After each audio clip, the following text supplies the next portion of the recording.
You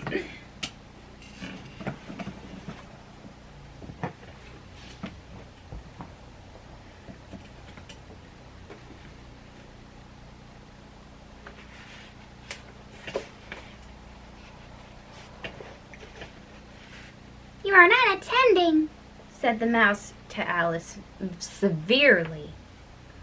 What are you thinking of? I beg your pardon, said Alice very humbly. You had got to the 5th bend, I think. I had not, cried the mouse sharply and very angrily. Not? Said Alice, always ready to make herself useful, and looking anxiously about her. Oh, do let me help you undo it. I shall do nothing of the sort, said the mouse, getting up and walking away. You insult me by talking such nonsense. I didn't mean it, pleaded poor Alice. But you're so easily offended, you know. The mouse only growled in reply. Please come back and finish your story, Alice called after it, and the others all joined in chorus. Yes, please do. But the mouse only shook its head impatiently and walked a little quicker. What a pity it wouldn't stay, sighed the lory.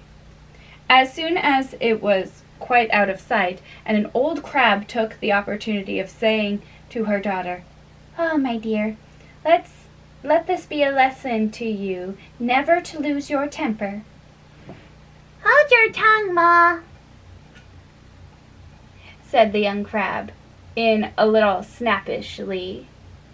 You're enough to try the patience of an oyster. I wish I had our Dinah here. I know I do, said Alice aloud, addressing nobody in particular. She'd soon fetch it back. And who is Dinah, if I might venture to ask the question? Said the lory. Alice replied eagerly, for she was always ready to talk about her pet. Dinah's our cat, and she's such a capital one for catching mice. You can't think... Oh, I wish you could see her after the birds. Why, she'll eat a little bird as soon as look at it. This speech caused a remarkable sensation among the party. Some of the birds hurried off at once. One old magpie began wrapping itself up very carefully, remarking, I really must be getting home. The night air doesn't suit my throat. And a canary called out in a trembling voice to its children, Come away, my dears. It's high time you were all in bed. On various pretexts, they all moved off, and Alice was soon left alone. I wish I hadn't mentioned Dinah, she said to herself in a melancholy tone. Nobody seems to like her down here, and I'm sure she's the best cat in the world. Oh, my dear Dinah, I wonder if I shall ever see you any more. And here poor Alice began to cry, for she felt very lonely and low-spirited. In a little while, however, she again heard a little pattering of footsteps in the distance. She looked up eagerly, half hoping that the mouse had changed his mind and was coming back to finish his story.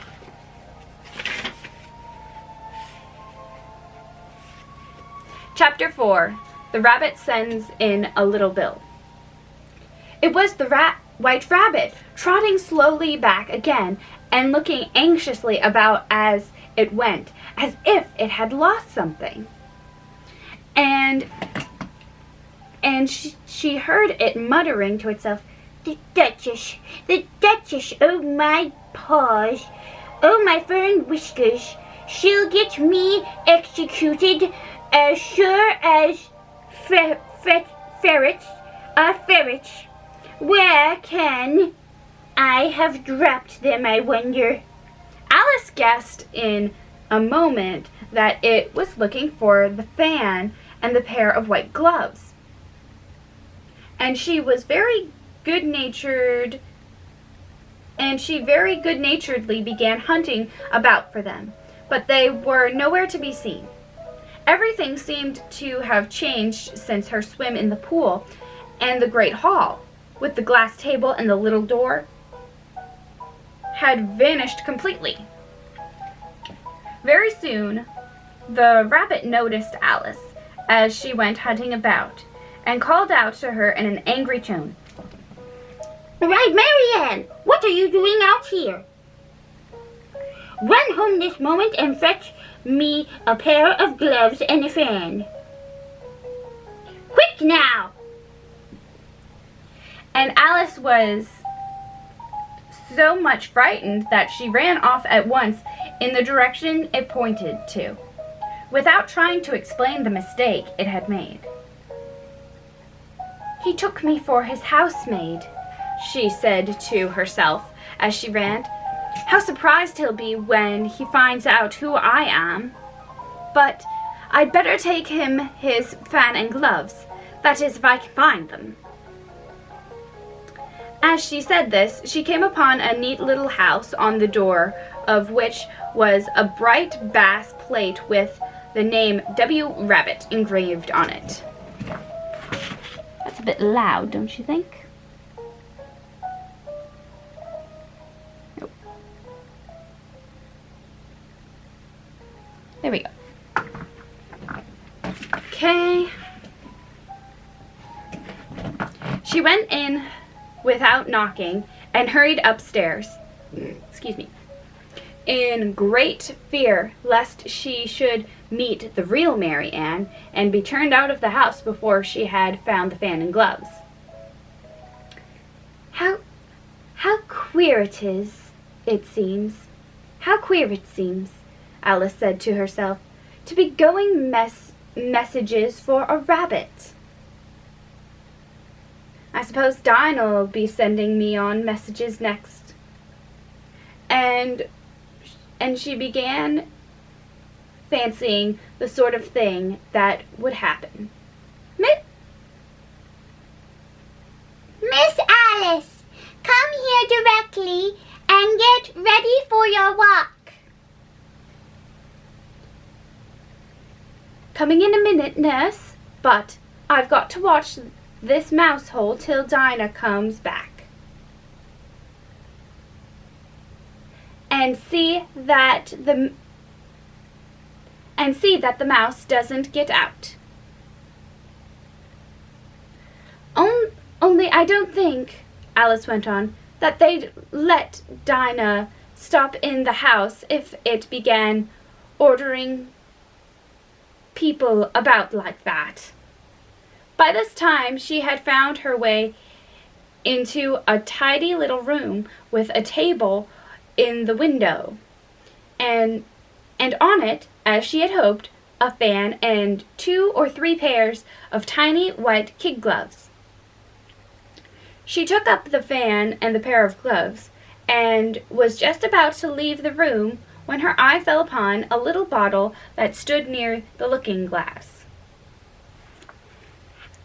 There was no label this time with the words "Drink Me," but nevertheless she uncorked it and put it to her lips.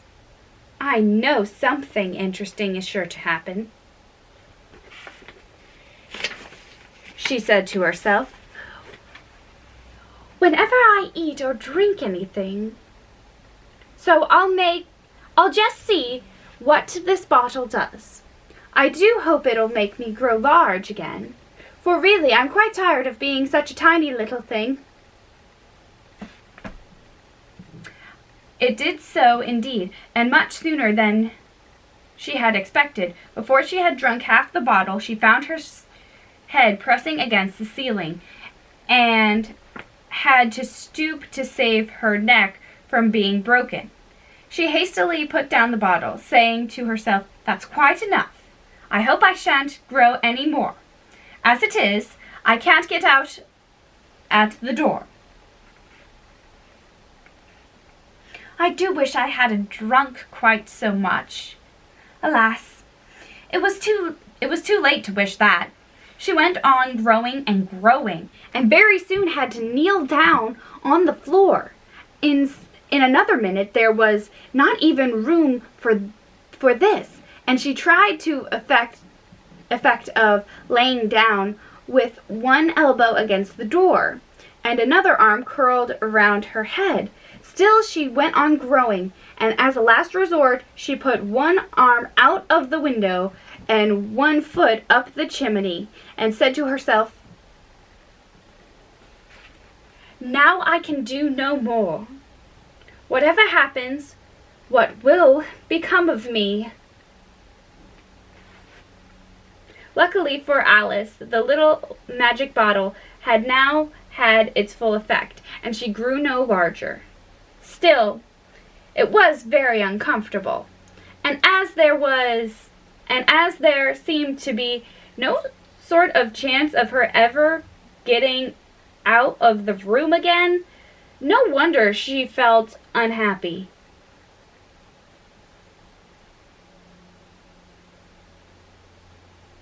It was much pleasanter at home, thought poor Alice, when one wasn't always growing larger and smaller and being ordered about by mice and rabbits. I almost wish I hadn't gone down that rabbit hole. And yet it's rather curious, you know, this sort of life. I do wonder what can have happened to me. When I used to read fairy tales, I fancied that kind of thing never happened. And now here I am in the middle of one. There ought to be a book written about me. There ought. And when I grow up, I'll write one. But I'm grown up now, she added in a sorrowful tone. At least there's no room to grow up any more here. But then, Alice thought, shall I never get any older than I am now? That'll be a comfort, one way, never to be an old woman. But then, always to have lessons to learn. Oh, I shouldn't like that.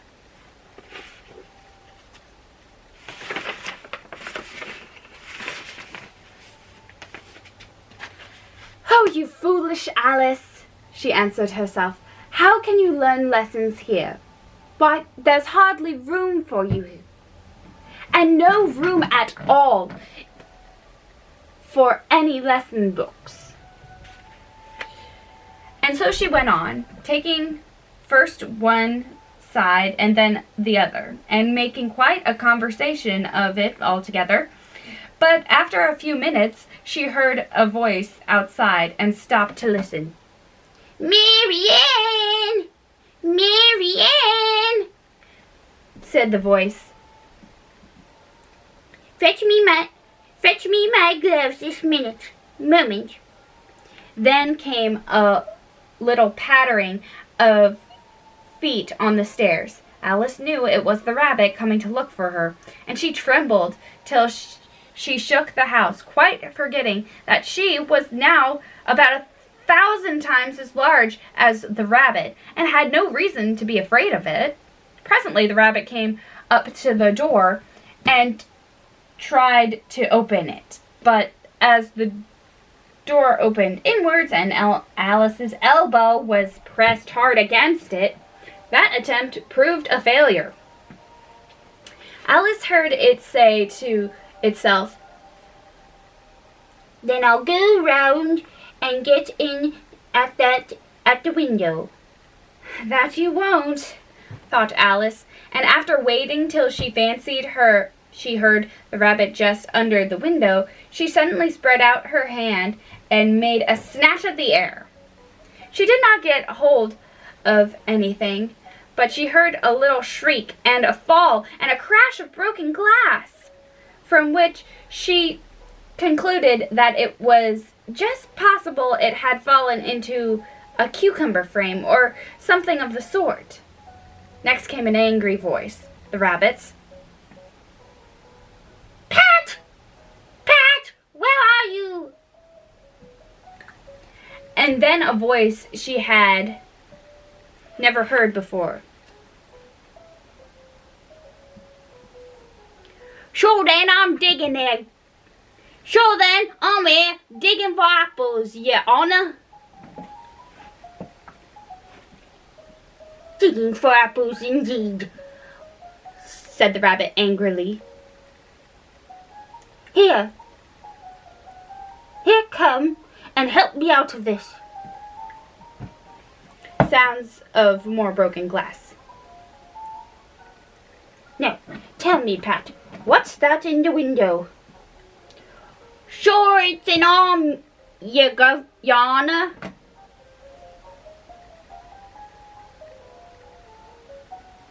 He pronounced it arum.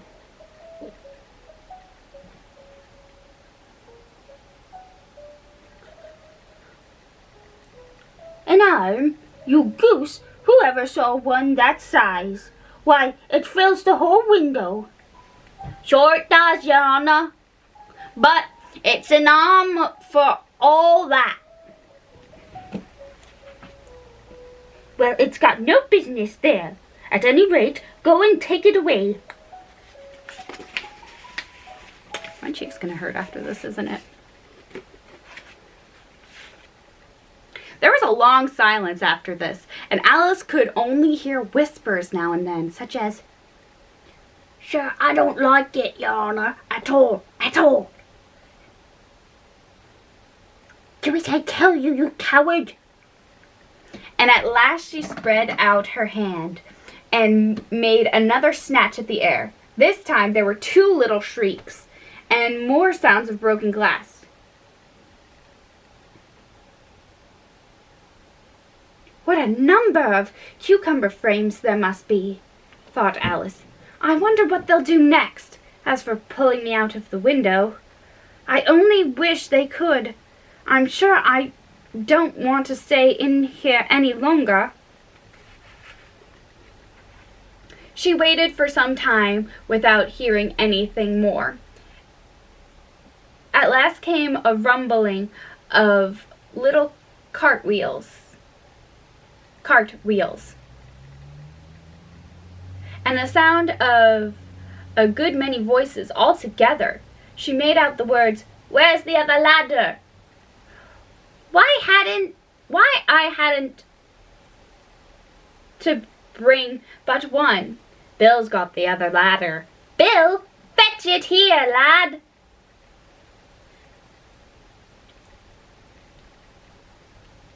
Here, put 'em in this corner. No, tie 'em together first. They don't reach half high enough yet. Oh, they'll do well enough. Don't be particular. Here, Bill, catch hold of this rope. Will the roof bear? Mind that loose slate. Oh, it's coming down! Heads below! A loud crash.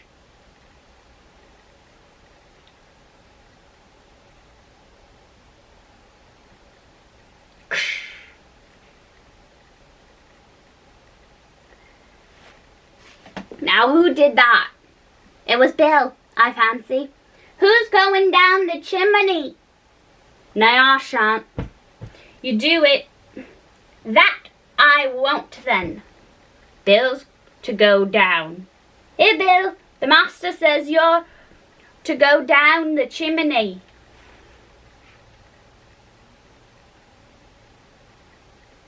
Oh, so Bill's got to come down the chimney, has he? Said Alice to herself. Why, they seem to put everything upon Bill. I wouldn't be in Bill's place for a good deal. This fireplace is narrow, to be sure, but I think I can kick it a little. She drew her foot as far down the chimney as she could and waited till she heard a little animal. She couldn't guess of what sort. scratching and scrambling about the chimney close above her, then saying to herself, "This is Bill." She gave one sharp kick and waited to see what would happen next. The first thing she heard was a general chorus of, "There goes Bill." Then the rabbit's voice alone, "Catch him, you!" "Catch him, you, by the hedge!" Then silence, then another confusion of voices. "Hold up his head! Brady, now don't choke him!" "Oh, how was it, old fellow? What happened to you? Tell us all about it." Last came a little feeble squeaking voice. "That's Bill," thought Alice. "Well, I hardly know..." Oh, wait.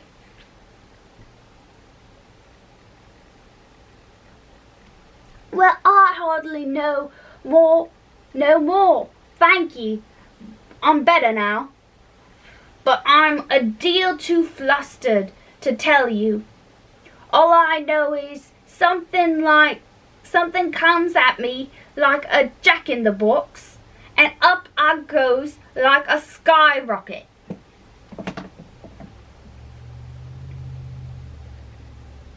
"So you did, old fellow," said the others. "We must burn the house down," said the rabbit's voice, and Alice called out as loud as she could, "If you do, I'll set Dinah on you." There was a dead silence instantly, and Alice thought to herself, I wonder what they will do next. If they had any sense, they'd take the roof off.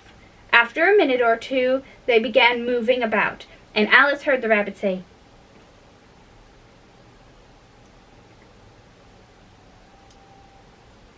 "A barrowful will do to begin with." "A barrowful of what?" thought Alice. But she had not long to doubt. For the next moment, a shower of pebbles came rattling in at the window, and some of them hit her in the face. "I'll put a stop to this," she said to herself, and shouted out, "You better not do that again," which produced another dead silence. Alice noticed with some surprise that the pebbles were all turning into little cakes, and they lay on the floor, and a bright idea came into her head. "If I eat one of these cakes," she thought, "it's sure to make some change in my size."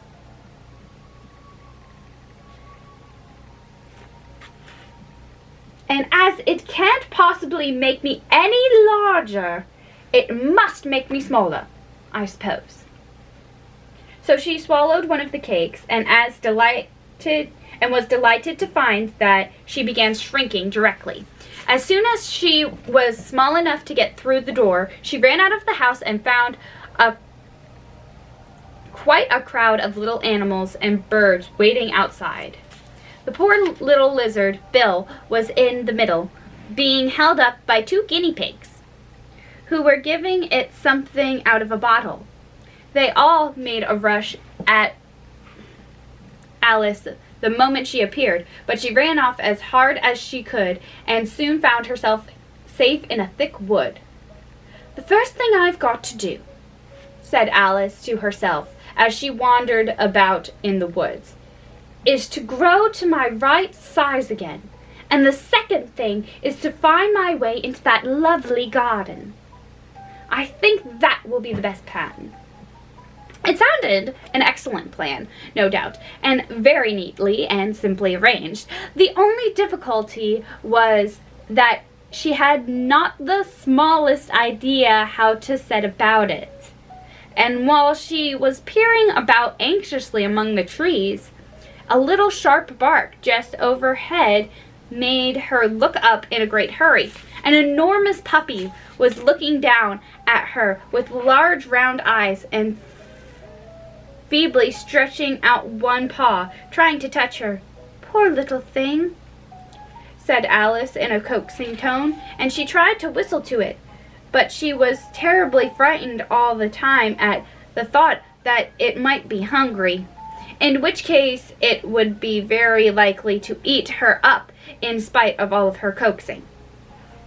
Hardly knowing what she did, she picked up a little bit of stick and held it out to the puppy, whereupon the puppy jumped into the air off all its feet at once, with a yelp of delight, and rushed at the stick and made believe to worry it. Then Alice dodged behind a great thistle to keep herself from being run over, and the moment she appeared on the other side, the puppy made another rush at the stick and tumbled over head over heels in its hurry to get a hold of it. Then Alice, thinking it was very like having a game of play with a cart horse and expecting every moment to be trampled under its feet, ran around the thistle again. Then the puppy began a series of short charges at the stick, running a little way forwards each time, and a long way back, and barking hoarsely all the while, till at last it sat down a good way off, panting, with its tongue hanging out of its mouth and its great eyes half shut. This seemed to Alice a good opportunity for making her escape, so she set off at once and ran till she was quite tired and out of breath, until the puppy's bark sounded quite faint in the distance. "And yet what a dear little puppy it was," said Alice as she leaned against a buttercup to rest herself, and fanned herself with one of the leaves. "I should have liked teaching it tricks very much, if I'd only been the right size to do it. Oh dear, I nearly forgotten that. I've got to grow up again. Let me see. How is it to be managed? I suppose I ought to eat or drink something, or other, but the great question is what?" The great question certainly was what. Alice looked all around her at the flowers and the blades of grass, but she could not see anything that looked like the right thing to eat or drink under the circumstances. There was a large mushroom growing near her, about the same height as herself, and when she had looked under it, and on both sides of it and behind it, it occurred to her that she might as well look and see what was on top of it. She stretched herself up on tiptoe and peeped over the edge of the mushroom, and her eyes immediately met those of a large blue caterpillar that was sitting on the top with its arm folded, quietly smoking a long hookah, and taking not the smallest notice of her or of anything else.